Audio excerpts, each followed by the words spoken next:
Hello दोस्तों, learning with Krishna में आपका स्वागत है। हम बायोलॉजी का सेक्शन कर रहे थे। बायोलॉजी के सेक्शन में जो एक पार्ट था नर्वस सिस्टम का, नर्वस सिस्टम चैप्टर में हमने काफ़ी कुछ पढ़ रखा था। उसके आगे आज हम कंटिन्यू करेंगे। नर्वस सिस्टम में जो चीज़ें हम लोगों ने पढ़ रखी थी या जो कल पढ़ी थी उसको एक बार रिवीजन कर लिया जाता है। हमने क्या क्या पढ़ा था, नर्वस सिस्टम क्या होता है, नर्वस सिस्टम तो सबसे बड़ी कोशिका होती है न्यूरॉन कोशिका, वो कभी विभाजित नहीं होती है। इसको कार्यात्मक समन्वय की इकाई बोला जाता है। ये जो नर्वस सिस्टम काम करता है वो न्यूरोट्रांसमीटर के द्वारा काम करता है। न्यूरोट्रांसमीटर एक प्रकार का हार्मोन्स होते हैं। ये दो प्रकार के होते हैं। इसमें एक एक्टिकोलाइन होता है, एक एड्रेनलिन होता है। जो एड्रेनलिन हार्मोन्स होता है वो उत्तेजक हार्मोन्स होता है। और उसके बाद हमने पढ़ा था कि ये जो नर्वस सिस्टम होता है इसके तीन भाग होते हैं: central nervous system, peripheral nervous system और ऑटोनॉमिक नर्वस सिस्टम। जो सेंट्रल नर्वस सिस्टम होता है इसके विभाग हमने पढ़े थे। ब्रेन और होता है, स्पाइरल कार्ड होता है। हमने ब्रेन को भी पढ़ रखा है कि ब्रेन क्या होता है, ब्रेन के क्या भाग होते हैं, उनके क्या कार्य होते हैं। और स्पाइरल कार्ड के भी बारे में हम लोगों ने पढ़ रखा है। इनसे जुड़े हुए कुछ क्वेश्चंस हैं जिसको हम पूछ रहे हैं आपसे, और आपको इसका जवाब पता होगा तो कमेंट बॉक्स में ज़रूर लिखिएगा। जैसे क्वेश्चन नंबर 1, उत्तेजक हार्मोन्स कौन होते हैं। क्वेश्चन नंबर 2, शरीर के तापमान को कौन नियंत्रित करता है। क्वेश्चन नंबर 3, यदि व्यक्ति ड्रिंक करता है तो उसकी शरीर लड़खड़ाती किससे है या उसको नियंत्रित कौन करता है। ऐसे क्वेश्चंस, ये बहुत इंपॉर्टेंट क्वेश्चन है जो विभिन्न प्रकार की परीक्षाओं में पूछे जाते हैं। ये पूछे गए हैं और कई बार पूछे गए हैं। आप इनका बहुत अच्छे से याद रखिएगा, इनका आंसर जरूर बोल लीजिएगा। चलिए हम आगे पढ़ते हैं। जो नर्वस सिस्टम का दूसरा पार्ट था उसको बोलते हैं पेरिफेरल नर्वस सिस्टम।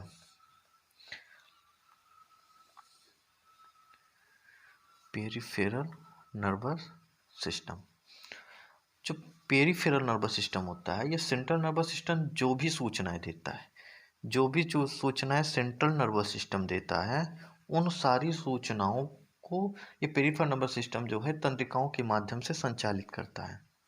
जो भी सूचनाएं देगा उसको तंत्रिका के माध्यम से ये क्या करता है, संचालित करता है।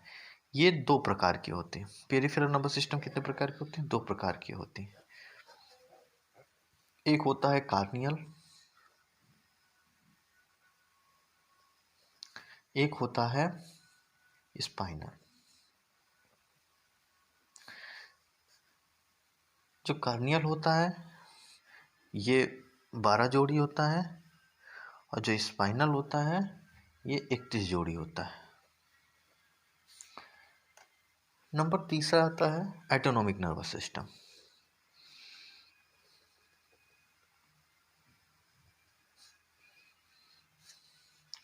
ये क्या करता है, जो सेंट्रल नर्वस सिस्टम के द्वारा निर्देश देकर इस तंत्रिका तंत्र द्वारा को नियंत्रित नहीं किया जा सकता है, यह स्वतः ही नियंत्रित होता है।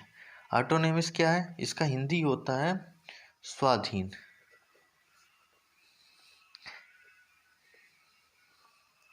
ये क्या होता है, यह स्वतः ही नियंत्रित होता है। हमने पेरिफेरल को देखा था, तो सेंट्रल नर्वस सिस्टम जो भी सूचनाएं देगा तंत्रिकाओं के माध्यम से उसके द्वारा वो निर्देशित होगा। और ऑटोनोमी क्या होता है, स्वतः ही नियंत्रित होता है। ये इसके दो पार्ट हैं, एक होता है अनुकंपी, एक होता है परानुकंपी।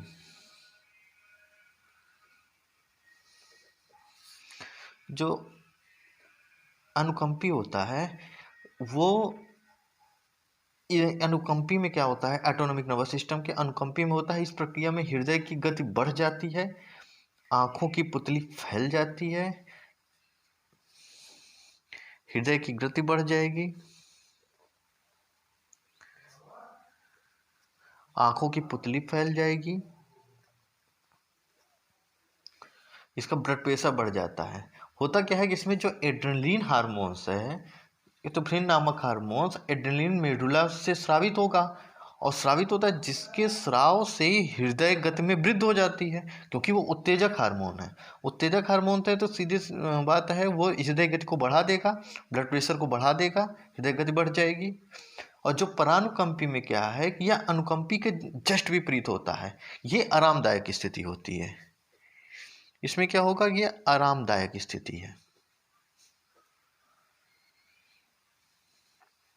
ये आरामदायक स्थिति है। हमने पढ़ लिया नर्वस सिस्टम क्या होते हैं। नर्वस सिस्टम के central nervous system, peripheral nervous system और ऑटोनोमिक नर्वस सिस्टम, इनके क्या कार्य होते हैं, हम ये सारी चीज़ें हम लोगों ने पढ़ लिया। अब इनसे क्या क्या डिजीज़ हैं जो इनसे रिलेटेड, उसको पढ़ लेते हैं, उसके बारे में एक बार जानकारी कर लेते हैं। जैसे अल्जाइमर,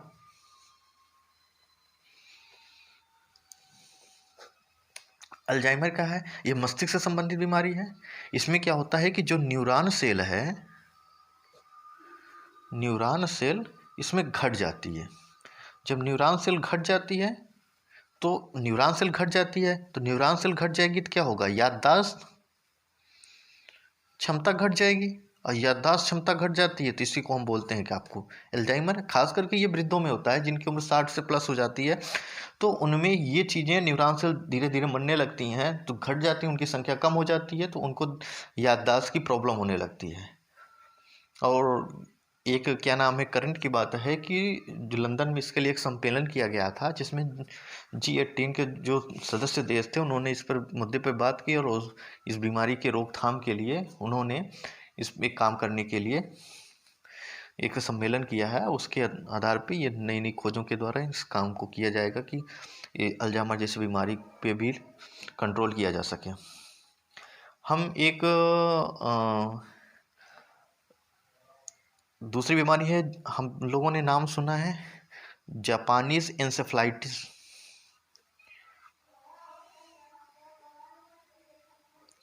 जापानीज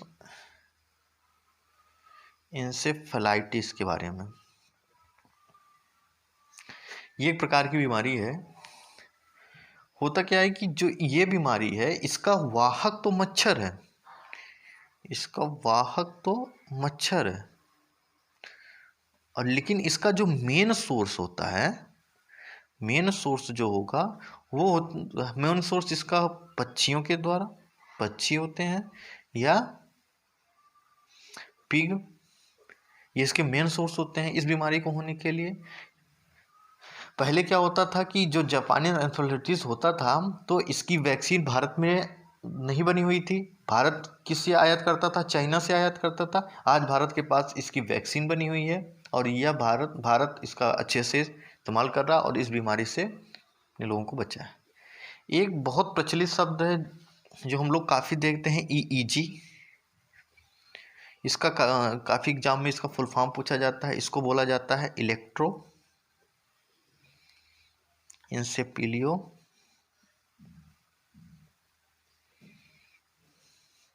ग्राफ। ये मस्तिष्क संबंधी बीमारी का पता लगाने के लिए EEG किया जाता है। जो आपके मस्तिष्क में क्या प्रॉब्लम है क्या नहीं, इसके लिए ये EEG किया जाता है। ये रही इसके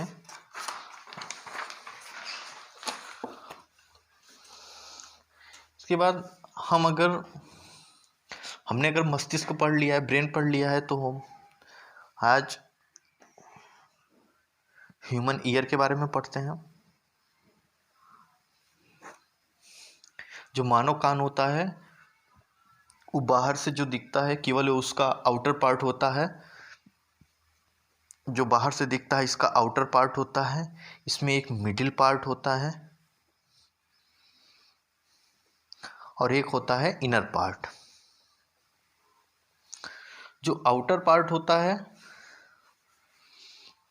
ये जो आउटर पार्ट होता है, ये इसके दो भाग होते हैं। एक होता है कर्णपल्लव, एक होता है जिसको हम इंग्लिश में पिन्ना बोलते हैं, और एक होता है वाह्य श्रव्य गुफा। वाह्य श्रव्य गुफा। जो वाह्य श्रव्य गुफा होती है, यह कान के पर्दे से जुड़ा होता है।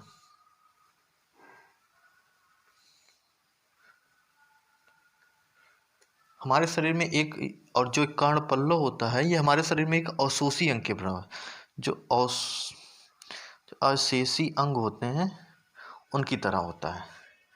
इसका जो मिडिल पार्ट होता है कान का,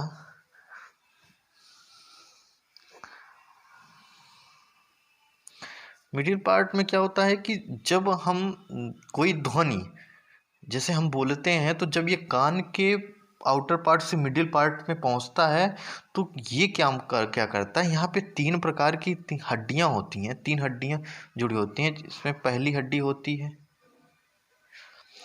मेलस, दूसरी हड्डी होती है इनकस, और तीसरी हड्डी होती है स्टेपीज।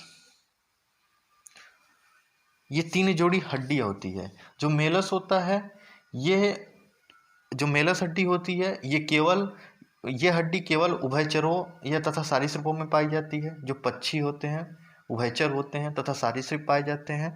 जो इनकस हड्डी होती है, ये सब में, ये मतलब मेलस और क्या नाम स्टेपीज को जोड़ने का काम करता है। और जो स्टेपीज होता है, कान में की सबसे छोटी हड्डी होती है, इसको सबसे छोटी हड्डी मानते हैं। ये चावल की संरचना नुमा होती है ये हड्डी। और ये मिडिल पार्ट में होता क्या है कि जब हम कोई ध्वनि आवाज़ कोई सुनते हैं, जब ये आउटर पार्ट से मिडिल पार्ट की ओर ध्वनि गुजरती है, तो ये भाग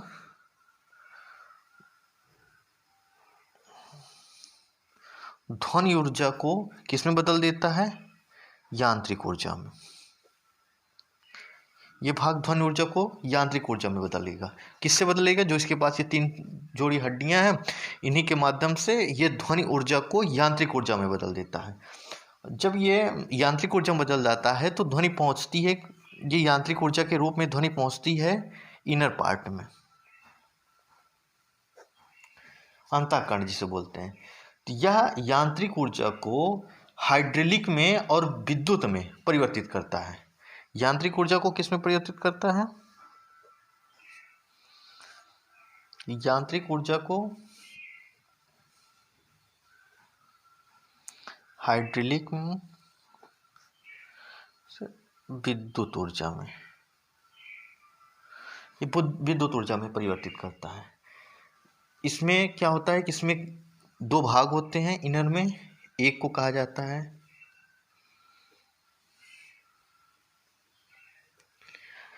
चलिए, ये होता है, ये घींगे के समान होता है। कैसे होता है, ये घींगे के समान होता है। इसमें लगभग घींगे के समान संरचना पाई जाती है। इसमें लगभग होता क्या, ऐसे घींगे के समान संरचना होती है। इसमें बहुत सारे हेयर सेल्स होते हैं, हेयर सेल्स ऐसे छोटे छोटे छोटे छोटे हेयर सेल्स होते हैं। ये हेयर सेल्स क्या करते हैं, और ये हेयर सेल्स क्या करते हैं, इसमें एक द्रव्य होता है जिसको हम कहते हैं पेरिलेथियम। एक इसमें द्रव्य होता है, उस द्रव्य का नाम है पेरिलिम्थ। पेरिलिम्थ नाम होता है उस द्रव्य का, उसकी इंग्लिश होती है पी। यह कान में जो हेयर सेल्स होते हैं, जब इसमें ध्वनि विद्युत ऊर्जा के रूप में ध्वनि गुजरती है इन हेयर सेल्स के माध्यम, तो हेयर सेल्स में एक जैसे घास पे जब हवाएं चलती हैं तो घास हिलती है, उनके द्वारा जो कंपन पैदा होता है, या कंपन ही मस्तिष्क को ये पहुंचाता है कि उस व्यक्ति ने क्या कहा, और मस्तिष्क उसको समझने का काम करता है इन्हीं हेयर सेल्स के माध्यम से। और इसका जो दूसरा पार्ट होता है, इसको कहते हैं ऑडिटोरी नर्व। ऑडिटोरी नर्व यह विद्युत आवेगों को क्या करेगा, मस्तिष्क तक पहुंचाएगा। विद्युत आवेग जो भी होंगे कहाँ पहुंचाएगा, मस्तिष्क तक पहुंचाएगा।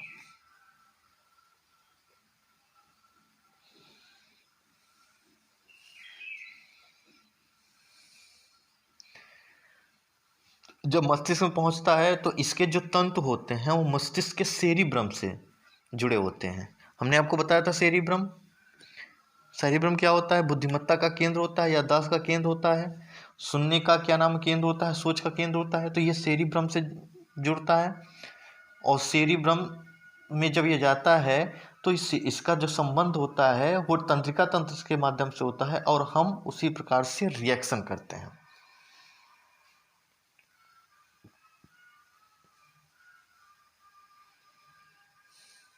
इसमें जो एक क्वेश्चन पूछा जाता है, बहुत पूछा जाता है कि WTO के अनुसार अगर एक नगर के लिए सुरक्षित ध्वनि प्रदूषण स्तर क्या है? सुरक्षित ध्वनि प्रदूषण स्तर जो होता है WTO के अनुसार 45 dB। dB क्या है? ध्वनि मापक।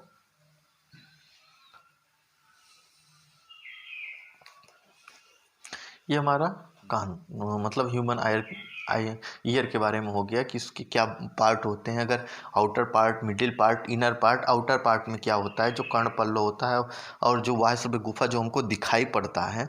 जैसे ये ध्वनि मिडिल पार्ट में जाती है तो मिडिल पार्ट में 3 हड्डियों का समूह होता है, जो मेलियस, इंकस और स्टेपिस। ये हड्डियां स्टेपिस के द्वारा जुड़ी रहती हैं, मेलिकस और इंकस। इन जो स्टेपिस के द्वारा जुड़ते हैं तो जो भी हम ध्वनि ऊर्जा सुनते हैं वह क्या काम करता है? उस ध्वनि ऊर्जा को, जो यांत्रिक ऊर्जा में होती है ध्वनि ऊर्जा, उसको हाइड्रोलिक करके विद्युत ऊर्जा में परिवर्तित करता है। और विद्युत ऊर्जा जब इनर पार्ट में पहुंचती है तो वहां पे एक घेंघेनुमा संरचना पाई जाती है और उसमें क्या होता है? पिरिलिम्फ नामक द्रव्य पाया जाता है। तो वो जो ये छोटे छोटे हेयर सेल्स होते हैं वो घेंघेनुमा संरचना में, जब उन पे विद्युत ऊर्जा का प्रवाह होता है तो वो हिलने लगते हैं, जिसके कारण से जो ध्वनि जो उसने कहा है और उसको जो समझना है वो ट्रांसफर कर देता है मस्तिष्क में। और मस्तिष्क का जो क्या नाम है सेरिब्रम पोर्शन है वो उसको ग्रहण करके हम उसी हिसाब से जो रिएक्शन करते हैं वो उसको भेज देता है तंत्रिका तंत्र के माध्यम से और हम रिएक्ट करते हैं।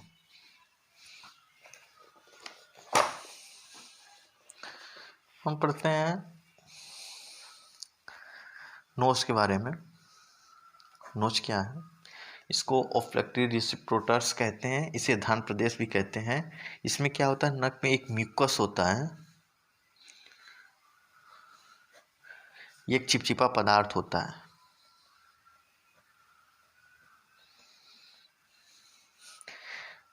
और ये जो चिपचिपा पदार्थ होता है वो कहाँ से निकलता है? वो बोमैंस ग्रंथि से निकलता है। ये क्वेश्चन कभी कभी पूछा जाता है। हाँ, ये बात आपको याद रखनी है कि जो ये बोमैंस ग्रंथि से चिपचिपा पदार्थ निकलता है, एक बोमैंस कैप्सूल होता है। जो बोमैंस कैप्सूल होता है ये हम जब आप किडनी पढ़ेंगे, किडनी में होता क्या है कि जो बोमैंस कैप्सूल होता है इन्हीं के ऊपर एड्रेनलिन का ग्रंथि होती है जो स्रावित करती है। बोमैन कैप्सूल किडनी में होता है और बोमैंस ग्रंथि नाक में होती है जो चिपचिपा पदार्थ म्यूकस स्रावित करती है। और जो बोमैंस कैप्सूल क्या होता है? ये किडनी में जो नेफ्रॉन होते हैं, नेफ्रॉन के ऊपर बोमैंस कैप्सूल पाए जाते हैं।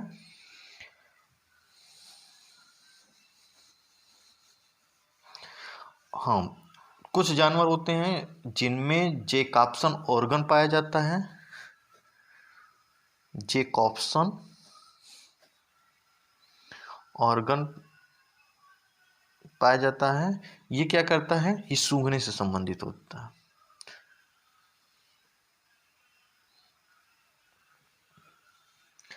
और ये जो सूंघने की संबंधित होती है 4000 से 10,000 तक स्मेल सूंघ सकता है।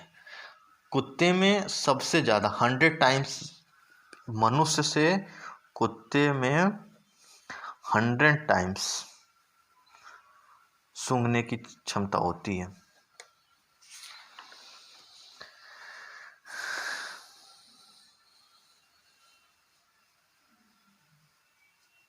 ये क्वेश्चन पूछा जाता है ओवुलेशन पीरियड के समय महिलाओं में सूंघने की क्षमता बढ़ जाती है कि घट जाती है? तो ओवुलेशन पीरियड के समय महिलाओं में सूंघने की क्षमता बढ़ जाती है।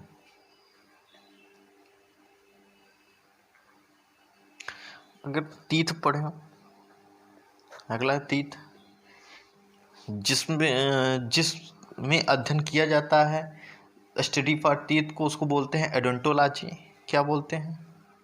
ओडेंटोलॉजी। ऐसे जानवर जिनके जीवन काल में एक बार दांत आते हैं उन्हें क्या बोलते हैं? मोनोफोडेंट। मोनोफोडेंट। और ऐसे जानवर की आयु की जो गणना की जाती है वो उनके दांत के आधार पे ही की जाती है। और ऐसे जानवर जिसके एक से अधिक तथा एक साथ उन्हें मतलब एक से अधिक बार दांत होते हैं उन्हें हेलोडेंट कहते हैं। एक क्वेश्चन से इसमें पूछा जाता है, बहुत ज़्यादा पढ़ने की आवश्यकता नहीं है, कि दांतों का जो सफ़ेद भाग होता है उसे क्या बोलते हैं? दांतों के सफ़ेद भाग को इनेमल कहा जाता है। इनेमल कहा जाता है। मानव में यह सबसे कठोरतम अंग होता है। और ये जो इनेमल होता है ये बनता किससे है? ये क्वेश्चन बहुत पूछा जाता है। दांत बनते किससे हैं? ये कैल्शियम कार्बोनेट और calcium phosphate. Calcium phosphate, calcium carbonate और कैल्शियम फास्फेट के बने होते हैं। इनेमल के नीचे डेंटाइन होता है। जो डेंटाइन होता है वो, जैसे ये दांत हैं, दांत की संरचना मान लो ये इनेमल है, तो इसके नीचे ये डेंटाइन का पार्ट है। जो ये डेंटाइन का पार्ट होता है ये मुलायम पार्ट होता है।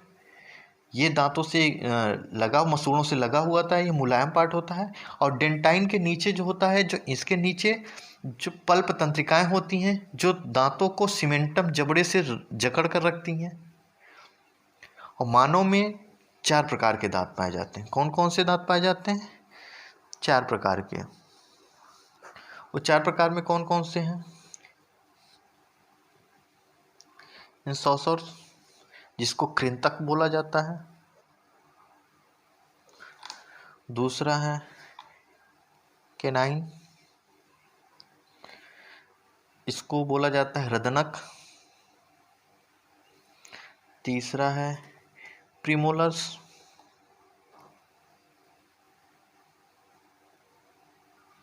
इसको बोला जाता है अग्रचर्वणक।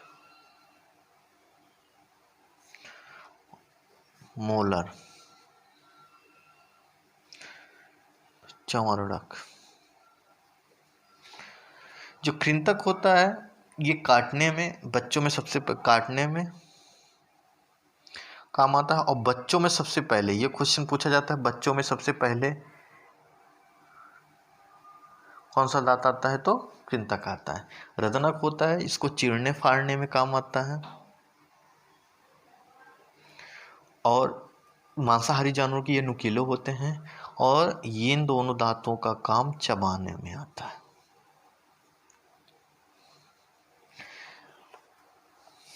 एक क्वेश्चन कभी कभी पूछा जाता है कि दांतों की संख्या क्या होती है, वयस्क में कितना होती है, बच्चों में कितना होता है। तो इसके लिए एक फार्मूला है दांतों की संख्या निकालने का, कि बहुत ज़रूरत नहीं है लेकिन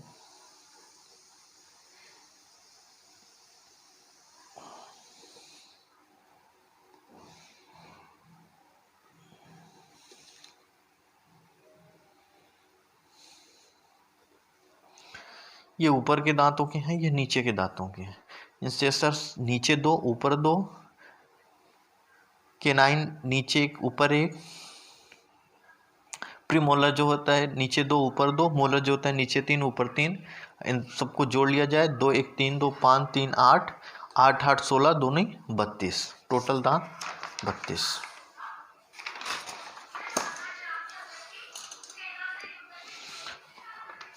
वयस्क जो व्यक्ति होते हैं उनमें दांत की 32 होते हैं।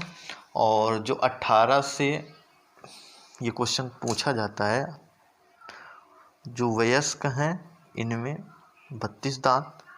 18 से 10 से 18 वर्ष के बच्चों को में 28। और जो बच्चे होते हैं बच्चों में 20। और जो ये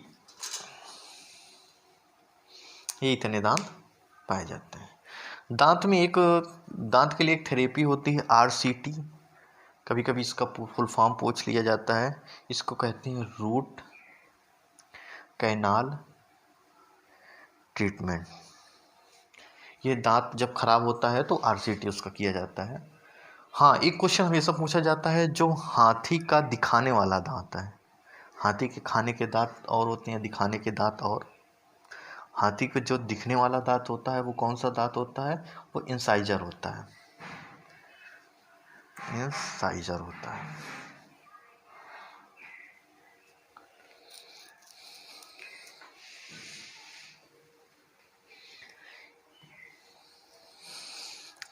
इसके बाद बचता है टंग, जीभ।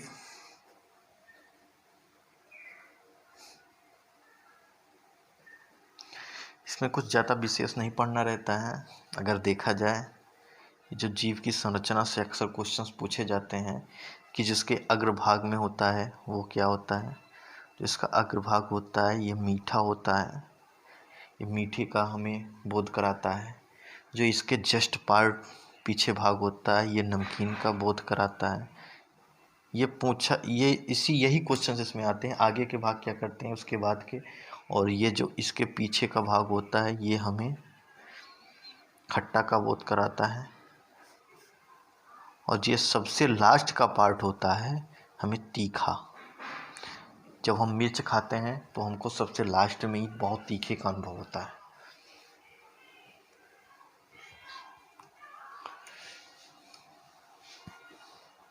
उसके बाद त्वचा की, तो त्वचा का होता है, इसे स्पर्शग्राही भी कहते हैं। इसके भी दो भाग होते हैं, एक होता है एपिडर्मिस,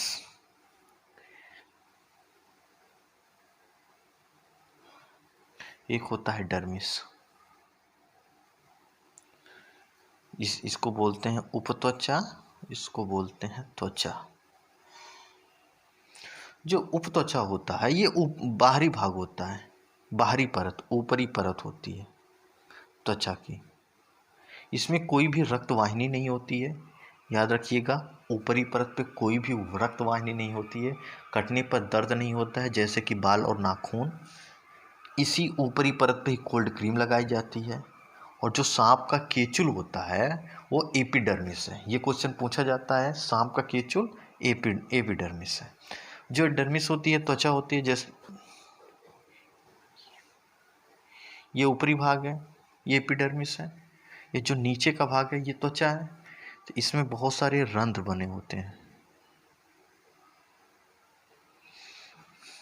ये त्वचा का भीतरी परत होता है, इसमें रक्त वाहिनियां होती हैं, इसमें त्वचा की और जो ये बाल होते हैं ये जड़ों से लगे हुए होते हैं।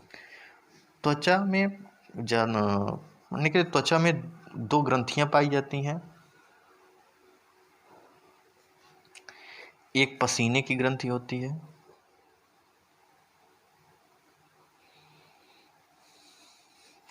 एक तेलीय ग्रंथि। जो पसीने की ग्रंथि होती है ये, इसको मेमोरी ग्लैंड बोलते हैं, मेमोरी ग्लैंड।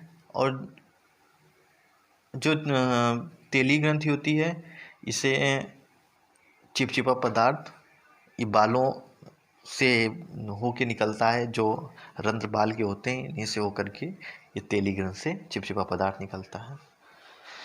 हाँ, त्वचा का रंग जो होता है,